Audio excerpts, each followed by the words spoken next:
সুবহানাল্লাহ কইতেন না? এটা কি সাধারণ কথা? বিবেক জাগ্রত হয়ে এই কথার দ্বারা বোঝা গেল আল্লাহ বাপ মা ছাড়াও পারে, বাপ মা দিয়েও পারে, বাপ ছাড়াও পারে।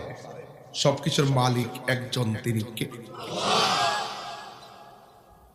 এই মেরাজটা এমন একটা সেন্সিটিভ আলোচনা, এটা বড় সাগর, এই জন্য আমি একটা দিছি আর কি চালাকি করে।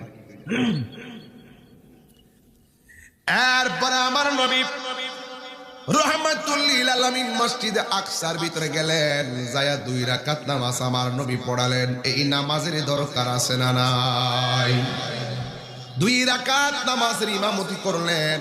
আমার নবীর পিছনে একজন না 2 জন নয়, আমার নবীর পিছনে 1,24,000 পয়গাম্বর মুক্তাদি হয়ে নামাজ পড়েছে। পৃথিবীর